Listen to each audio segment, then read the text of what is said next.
100K like উপলক্ষে ছোট্ট একটা সেলিব্রেশনের জন্য আমি আর আমার বাবু মিলে চলে গিয়েছিলাম বাইরে। বাবা হচ্ছে কাজে গিয়েছে, বাসায় নেই, তো আমি আর বাবু রেডি হয়ে বাইরে চলে গিয়েছিলাম। হওয়ার পর থেকে বাইরে বের হওয়ার টাইমে আমি খুবই সিম্পলি থাকা ট্রাই করি। ওকে যেহেতু আমাকে কোলে করে নিয়ে যেতে হয়, এর জন্য আমার সবকিছু গুছিয়ে রাখা একদমই পসিবল না। আমরা দুজনে দুষ্টুমি করছিলাম আর ক্যামেরা ওপেন করলে অনেক বেশি হ্যাপি হয়। আর ভাড়া দিতে গিয়ে দেখলাম যে আমার কাছে টাকা নেই। এই জিনিসটা আমার সাথে বারবার হয়ে থাকে। তারপর ভাগ্যিস আমার কাছে ক্রেডিট কার্ড ছিল, সেখান থেকে টাকা উঠাইছিলাম। চলে গিয়েছিলাম ডরিনে, আর বরাবরই ডরিনে কেকগুলো আমার কাছে অনেক মজা লাগে। ওরা প্রতিদিনের কেক প্রতিদিন মেক করে, যেটা আমার কাছে ভীষণ রকমের ভালো লাগে। মিরর দেখে বাবুকে একটু দাঁড়া করাইছি, মাশাআল্লাহ বলতে একদমই ভুলে যাবেন না, এখন বাবু দাঁড়াতেও পারে। ওইখান থেকে কেক নেওয়ার পর আমি রিক্সা থামিয়ে এই দোকানটাতে এসেছি। এখানে যত তোমরা কাছের জিনিসপত্র দেখতে পাচ্ছ সবই কিন্তু খুবই রিজনেবল প্রাইসের মধ্যে পেয়ে যাবা।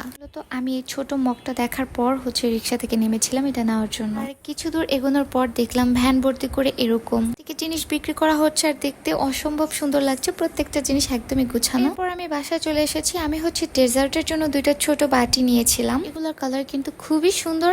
মেনলি আমি হচ্ছে বাবুর জন্য এটাতে করে পুডিং বানাবো, হচ্ছে এই দুইটা বাটি আমার নেওয়া। আর এই জায়গায় হচ্ছে বাবুর জন্য একটা মগ কিনেছিলাম ছোট্ট। এটা জানি না ক্যামেরা কতটুকু বোঝা যাচ্ছে, বাট এটা বাস্তবে অনেক বেশি ছোট, যার জন্য আমার অনেক বেশি পছন্দ হয়েছে। প্লাস্টিকের ভ্যান থেকে আমি হচ্ছে এই ছোট্ট জগটা কিনেছি। আর গেস করে বলো তো এই জগটার প্রাইস কত?